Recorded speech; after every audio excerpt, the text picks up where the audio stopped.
بچه عزیزم سلام. بریم سراغ فصل اول ریاضی هفتم، راهبردهای حل مسئله. بچه راهبردهای حل مسئله اومده تو 8 عنوان بیان شد، اصلا به عنواناش کاری ندارم. اینا چیه؟ اینا همون عناوینی هستش که شما سالهای قبل، ششم، پنجم و سالهای قبل خوندید و در واقع مطالبی هستش که میتونیم با استفاده از اونا سوالات کاربردی ریاضی رو توی زندگی روزمره‌مون حل کنیم. این فصل درسنامه مشخصی نداره، صرفاً با حل سوالات مطالب تو ذهنتون نقش میبنده. پس تمام حواستون رو بدید به من تا با استفاده از حل سوالات بتونم مطالب رو تو ذهنتون جا بندازم. خب بریم سراغ راهبرد اول، راهبرد رسم شکل. ما باید میایم توی این راهبرد با استفاده از همون در واقع اسمی که براش بیان شده راهبرد رسم شکل، سوالات رو با رسم شکل حل کنیم. سوال 1 رو بخونیم. میگه استخر مستطیل شکلی به ابعاد 13 و 9 متر داریم. میخواهیم دور تا دور این استخر رو با فاصله 2 متر از لبه ها تناب کشی کنیم. چند متر تناب استفاده شده؟ خب بچه ها گفتم شکل رسم کنیم دیگه. میایم یه مستطیل بکشیم. بچه این یه مستطیل، درسته؟ ابعادش هم بود 13 و 9. مطمئنا طولش 13 و عرضش 9. خب میخوایم دور تا دور این استخر رو به فاصله 2 متر از لبه تناب بکشیم. بچه‌ها 2 متر از لبه تناب بکشیم یعنی چی؟ یعنی از هر لبه ما 2 متر پیشروی میکنیم. 2 متر از این لبه پیشروی میکنیم، 2 متر از این لبه. خب اینا رو دونه دونه امتداد بدیم، هر کدومو 2 متر. یه مستطیل جدید ساخته میشه، درسته؟ این مستطیل جدیده چیه؟ این همون تنابیه که دور استخر ما کشیده شده. چیو میخواد ازمون؟ متراژی که تناب استفاده شده رو میخواد. خب بچه ها این چند بود؟ استخر طولش 13 بود. 2 متر از این لبه به سمت چپ پیشروی کردیم، 2 متر هم از این لبه به سمت راست. 2 با 2 میشه 4، با این 13 میشه 17 متر. حالا برای ارزش چند بود؟ 9 متر بود. 2 متر از پایین پیشروی کردیم، 2 متر هم از بالا. 2 با 2 4، با 9 13. پس عرض در واقع تنابم شد 13. خب حالا بچه ها ما برای اینکه مقدار تناب استفاده شده رو پیدا کنیم باید محیط رو پیدا کنیم. محیط این شکل جدید چی میشه؟ محیط شکل جدید، محیط مستطیل چی میشد بچه ها؟ میشد طول به علاوه عرض ضرب در 2. درسته؟ خب حالا طول چنده؟ 17. عرضه چنده؟ 13. 30 ضرب در 2 میشه 60 متر. پس ما مقدار تنابی که استفاده کردیم 60 متر خواهد بود. بریم سراغ سوال دوم. میگه توپی از ارتفاع 20 متری سطح زمین رها شده و پس از زمین خوردن نصف ارتفاع قبلیش بالا میاد. خب بچه یه لحظه من صفحه رو بزرگش کنم. خب توپی از ارتفاع 20 متری سطح زمین رها میشه، خب و پس از زمین خوردن نصف ارتفاع قبلیش بالا میاد. میگه این توپ از لحظه رها شدن تا سومین مرتبه‌ای که به زمین میخورد چند متر حرکت کرده است. بچه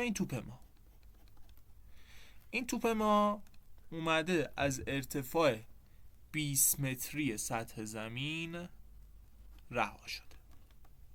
اینم زمینه دیگه بچه، اینم زمین. درسته. خب این 20 یه ذره بد شد، 20 متر. میگه پس از زمین خوردن نصف ارتفاع قبلیش بالا میاد. بچه‌ها توپه 20 متر میاد پایین، درسته، تا بخوره به زمین. قبول دارید؟ اینجا میخوره زمین، اینجا اولین باری هست که میخوره زمین. سوال خودش چی گفته بود؟ گفته بود پس از زمین خوردن نصف ارتفاع قبلی میاد بالا. خب نصف این ارتفاع میاد بالا یعنی چقدر؟ یعنی 10 متر میاد بالا. الان توپ ما اینجاست. حالا خب بچه ها 10 متر رفته بالا، باید 10 متر هم برگرده پایین دیگه. بچه ها حواستون رو جمع کنید، میخوره زمین نصف میشه. اینجا باز خورد زمین. خب خورد زمین نصف ارتفاع قبلی اومد بالا، 5 متر. خب 5 متر میره بالا، باز باید 5 متر برگرده پایین دیگه. اینجا سومین مرتبه است میخوره زمین. سوال خودش چی گفته بود؟ گفته بود تا سومین مرتبه‌ای که به زمین میخورد چند متر حرکت کرده. خب بچه‌ها فقط کافیه این مقدار حرکتی که ما طی کردیم رو با هم جمع کنیم. یه 20 متر طی کردیم، یه 10، یه 10، یه 5 و یه 5 دیگه. اینا رو اگه با هم جمع کنیم مقدارش میشه 50 متر. پس این توپه 50 متر حرکت کرد. سوال سوم میگه نرگس عکس تولدش را که ابعاد آن 10 و 15 سانتی متر درون قابی به این ابعاد قرار داد. خب بچه‌ها راهبرد رسم شکل دیگه، مجبوریم شکلشو رسم کنیم، درسته؟ خب این عکس تولد نرگس ابعادش چنده؟ 15 در 10. خب حالا این عکسه بود، میگه این عکسه درون یه قاب قرار داره. اینم قابش بچه‌ها، قابش چنده؟ 24 به 16. خب میگه مساحت لبه های قاب عکس چند سانتی متر؟ بچه‌ها این قرمز قابه، این سبز هم عکس. مساحت لبه های قاب عکس کجا میشه؟ در واقع بین عکس و قاب میشه، اینجایی که زرد رنگ کردن میشه، درسته؟ ما باید مساحت این قسمت رو پیدا کنیم. بریم پیدا کنیم. خب باید چیکار کنیم؟ باید مساحت قاب رو پیدا کنیم، مساحت عکس هم پیدا کنیم. اگه از هم کم کنیم این قسمت خالی پیدا میشه دیگه، مساحت لبای قاب پیدا میشه دیگه. بریم کار رو انجام بدیم. خب مساحت قاب چقدر بچه‌ها؟ مساحت مستطیل چی بود؟ طول ضرب در عرض. 24 ضرب در 16 چقدر میشه؟ میشه 384 سانتی متر مربع. خب مساحت عکس چقدر بچه‌ها؟ 15 ضرب در 10 150. خب گفتیم چیکار کنیم؟ گفتیم اگه قابو منهای مساحت خود عکس کنیم، مساحت این قسمت‌های تو خالی که لبه های قاب عکسه پیدا میشه، میشه 234 سانتی متر مربع. حل. پس مساحت لبه های قاب عکس پیدا شد. بریم سراغ سوال 4. میگه حلزونی پایین درخت 8 متری قرار دارد، هر روز 2 متر به طرف بالا حرکت کند و هنگام شب نیم متر به سمت پایین لیز بخوره، روز چندم به بالای درخت میرسه. خب اینم باید رسم کنیم دیگه، شکلشو رسم کنیم کاملا واضح. این حلزون ما، درسته؟ این حلزون ما پایین یه درختی قرار داشته، اینم درخت ما. من یه ذره نقاشیم خوب نیست، به بزرگواری خودتون ببخشید. این درخته چند متر بوده بچه‌ها؟ این درخته بوده 8 متر، درسته؟ خب حلزون ما هر روز 2 متر میپریده. من اینو صافش کنم که بتونیم راحت تر رسم کنیم.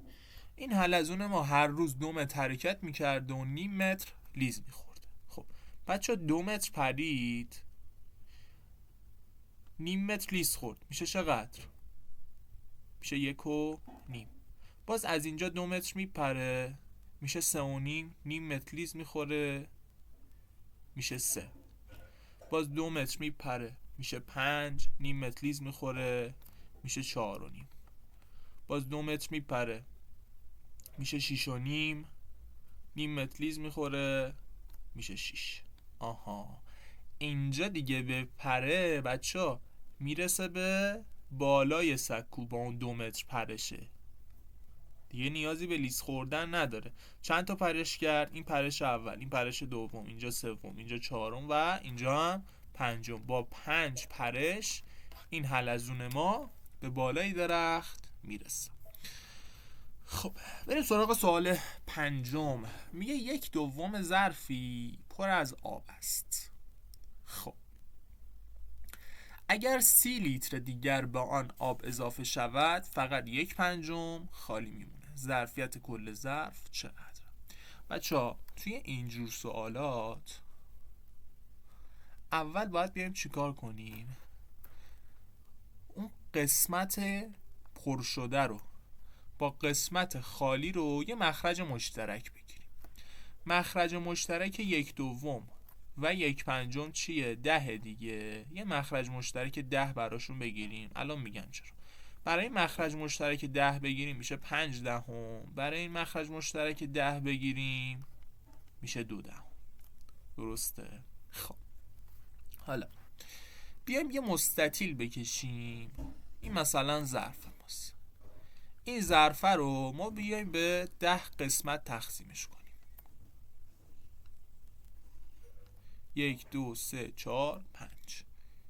اول وسط نصفش کنیم شد 10 تا قسمت. حالا این 1/2 یا همون 5/10 قسمت پر بود، این 2/10 چی بود بچه؟ قسمت خالی بود. پس 5/10 این مستطیله رو پرش کنیم. 1 خونه، 2 خونه، 3 خونه، 4 خونه، 5 خونه. این 5 تا پر شده. این 2/10 هم خالیه. مون چند تا؟ مون 3/10. حالا ادامه سوال چی میگه؟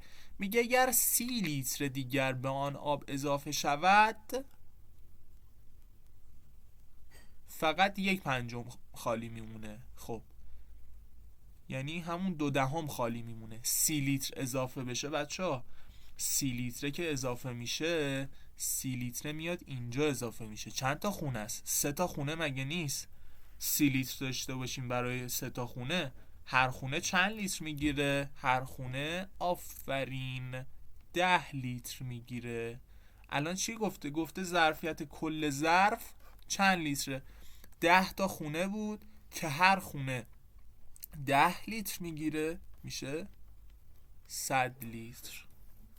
حل اینم از این سوال. پس اولین کاری که میکنیم مخرج مشترک میگیریم، یه شکل میکشیم و سپس مقادیری که گفته رو جایگذاری میکنیم. راهبرد بعدی راهبرد الگوسازی است بچه. خب چی میگه؟ میگه با انگشتان یک دست به 5 صورت میتوان عدد 1 را نشان داد. خب به چند صورت میتوان عدد 2 را نشان داد؟ خب بچه ها ببینید، یه دست رسم کنیم. این یه دست.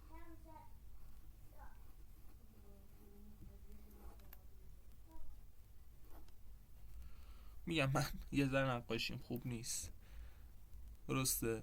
این یه دست. این انگشتا رو بیایم شماره گذاری کنیم. انگشت 1، انگشت 2، انگشت 3، انگشت 4، انگشت 5. بیشتر شبیه پا شده تا شبیه دست، ولی خب کاری نداریم، اصلا مهم نیست. خب این 5 تا انگشت. خب میگه به چند صورت، به 5 صورت میتونیم عدد 1 رو نشون بدیم، به چند صورت میتونیم عدد 2 رو نشون بدیم. خب عدد 2 بچه‌ها ما بیایم این انگشتا رو دونه دونه بنویسیم. انگشت 1، انگشت 2، انگشت 3 انگشت 4. کاری به انگشت 5 ندارم، میگم چرا. بچه‌ها میگه به چند صورت میتونیم عدد 2 رو نشون بدیم. خب یه بار بیایم انگشت 1 رو بگیریم، میتونیم انگشت 1 رو با انگشت 2 بگیریم عدد 2 رو نشون بدیم. میتونیم 1 رو با 3 بگیریم، میتونیم 1 رو با 4 بگیریم، میتونیم 1 رو با 5 بگیریم که عدد 2 رو نشون بدیم. پس میتونیم چه انگشتایی رو بگیریم؟ اگه انگشت 1 رو استفاده کنیم، انگشت 1 رو با 2 بگیریم، انگشت 1 رو با 3 بگیریم، 1 رو با 4 بگیریم و 1 رو با 5 بگیریم. حالا ما میخوایم از انگشت 2 استفاده کنیم. میتونیم 2 رو با 3 بگیریم، 2 رو با 4 بگیریم و 2 رو با 5 بگیریم. دیگه 2 رو با 1 نمیتونیم بگیریم، چون اینجا یه بار 2 و 1 یا همون 1 و 2 رو نوشتیم، نباید تکراری داشته باشه. خب 2 و 3، 2 و 4، 2 و 5. حالا انگشت 3 رو میگیریم. بچه‌ها 3 رو میتونیم با چی بگیریم؟ 3 رو میتونیم با 4 بگیریم و 5 گفتم دیگه با قبلی ها نمیگیریم چون تکراری میشه. 3 رو با 4 میگیریم و 3 رو با 5. خب انگشت 4 هم فقط میتونیم با 5 بگیریم دیگه. الان فهمید چرا انگشت 5 رو نگرفتم؟ چون 5 میافتاد رو قبلیاش، به خاطر همین ننوشتم. الان اینجا شد چند تا حالت؟ اینجا شد 4 تا، اینجا شد 3 تا، اینجا شد 2 تا و اینجا هم شد 1. اینا رو اگه با هم جمع کنیم میشه چند تا حالت؟ میشه 10 تا حالت. پس ما عدد 2 رو به 10 تا حالت میتونیم با انگشتان یک دست نمایش بدیم. خب بریم سراغ سوال هفتم. سوال هفتم چی میگه؟ میگه که با سکای 50 و 100 تومانی به چند حالت میتوان 550 تومن را تهیه کرد. خب بچه‌ها یه جدول بکشیم، یه طرف باشه سکه 50، یه طرف باشه سکه 100. خب میگه به چند حالت میتونیم 550 رو درست کنیم. خب بچه‌ها بیایم 5 تاشو صدی بگیریم. 5 تا صدی میشه 500 تا. خب چجوری 550 رو بسازیم؟ یه دونه 50 میخوایم دیگه، میشه 550 تا. این بار بیایم چیکار کنیم؟ بیایم 4 تا صدی بگیریم. 4 تا صدی میشه 400 تا. چقدر میخوایم؟ 150 تومن میخوایم. 150 تومن میشه چند تا 50 تومن؟ میشه 3 تا. درسته؟ یا بیایم در واقع 3 تا صدی بگیریم. 3 تا صدی میشه 300 تومن. چقدر میخوایم؟ 250 تومن. 5 تا 50 تومن میشه 250 تومن. بیایم 2 تا صدی بگیریم، میشه 200 تومن. چقدر میخوایم؟ 350 تومن. 7 تا 50 تومن میشه 350 تومن. یه دونه صدی بگیریم میشه 100 تومن. چقدر میخوایم؟ 450 تومن. 9 تا 50 میشه 450 تومن.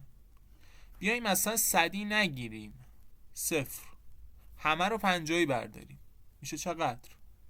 میشه 11 تا 50. درسته؟ چند تا حالت شد؟ 1 2 3 1 2 3 4 5 و 6. اما یه چیزی رو باید دقت کنید. چی رو باید دقت کنید بچه ها؟ این گفته بود که با سکای 50 و 100 تومانی، اینا حواستون باشه، چون گفته 50 و 100 تومانی یعنی باید از هر دو استفاده بشه. درسته؟ نمیتونیم اینجا 0 بذاریم. شد چند تا حالت؟ شد 5 تا حالت. حل اینم از این مورد. خب بریم سراغ سوال هشتم. میگه به چند حالت حاصل ضرب دو عدد طبیعی 24 میشود؟ بچه اینم عین سوال بالایی. شما باید بیاید جدول بکشید و در واقع حدس بزنید، اعداد رو جوری حدس بزنید که به حالتی که گفته حاصل ضربشون بشه 24 بخوره. درسته؟ خب و یه چیزی هم گفته در کدام حالت حاصل جمع میشه کمترین مقدار. پس ضربشون باید بشه 24 و جمعشون باید بشه کمترین مقدار. این اولین عدد باشه بچه‌ها، اینم دومین عدد. خب عدد اول رو مثلا بذاریم 1. خب 1 ضرب در چند میشه 24. جمعشون میشه چقدر؟ میشه 25. عدد دوم رو بذاریم 2. 2 ضرب در چند میشه 24 ضرب در 12. این جمعش میشه 14. عدد بعدی رو بذاریم 3. 3 8 میشه 24 تا این میشه 11. میبینید بچه‌ها داره هی مقدارش کم میشه. گفته حاصل بشه کمترین مقدار. درسته؟ خب اینو بذاریم 4. 4 6 میشه 24 تا جمعش شد 10. درست. 5 که نمیتونیم بذاریم، 6 بذاریم بازم میشه 4، بازم تکراری میشه.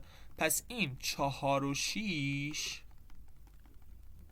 دو عددی هستند خب که ضرب 24 رو بهمون میدن، حاصل جمعشون هم میشه کمترین مقدار. پس اون دو عدد بوده 4 و 6. بچه ها میخواستم ادامه بدم گفتم میشد تکراری، بازم فرق نمیکنه، مثلا میشد 6 و 4. خب 6 و 4 همون 4 و 6 دیگه، فرق نمیکنه. سوال 9 میگه با 3 رقمه 2 7 و 4 تمام عددهای 3 رقمی ممکن را بنویسید. خب در رقمهای شما میتواند رقم تکراری باشد. خب بچه 3 تا رقم داریم 2 7 و 4. اینا چی هن؟ میگه رقم های شما میتونه تکراری باشه. عدد 3 رقمی و این نمیخواد. عدد 3 رقمی از چی تشکیل میشه؟ از یکان، دهگان و صدگان. درسته؟ وقتی میاد میگه میتونه تکراری باشه یعنی چی؟ به عنوان مثال من عدد صدگان رو میام 2 فرض میکنم. صدگان رو بچه ها 2 فرض کنیم، دهگانمون میتونه چی باشه؟ میتونه همین 2 7 و 4 باشه. دهگانمون. یکانمون میتونه چی باشه برای هر کدوم؟ برای هر کدوم باز هم میتونه 2 7 و 4 باشه، تکراری باشه چون خودش گفته بود. درسته؟ بچه ها اگه ما فقط میایم با صدگان 2 شروع کنیم میتونیم چی بسازیم؟ میتونیم بسازیم 222 مثلا، 227، 224، 272، 277، 274، 242، 247، 244. با همین صدگان 2 ما 9 تا عدد ساختیم فقط با صدگان 2. خب این صدگانه هم میتونه 7 باشه هم میتونه 4 باشه، بازم هر کدوم 9 تا میسازن. خب هر کدوم 9 تا بسازن 3 تا صدگان داریم، 3 9 تا میشه 27 تا عدد. درسته؟ یا جور دیگه که میشد نشون داد، چون گفته رقم ها میتونیم تکراری باشن، خب با فرمول 3 به توان n هم میتونیم نمایشش بدیم. درسته؟ خب مگه 3 تا رقم نداریم؟ 3 به توان 3 میشه 27. این هم میتونیم بگیم و این رو هم میتونیم بیان کنیم. اما سوال دهم حذف حالتهای نامطلوب. بچه اینا تقریبا همشون مثل همه، فقط اون اسم داره عوض میشه، هیچ فرقی نمیکنه. بازم تو حذف حالتهای نامطلوب میایم جدول میکشیم ببینیم کدوم چیزی که خواسته رو به همون میده. باید هی عدد حدس بزنیم تا چیزی که خواسته برامون تو بهترین حالت بیان بشه. مجموع سن 3 نفر 14، حاصل ضربشون 70. سن بزرگترین نفر چقدر؟ خب بچه ها مجموع سن 3 نفر گفته چقدر؟ 14. این نفر اول، این نفر دوم، این سوم، اینم در نظر بگیریم ضربشون و این رو هم در نظر بگیریم جمعشون. خب بیایم حدس بزنیم. خب مطمئنا همه با یک شروع میکنن دیگه. این یک باشه، مثلا اینم یک باشه. گفته ضربشون باید بشه چقدر؟ باید ضربشون بشه 70.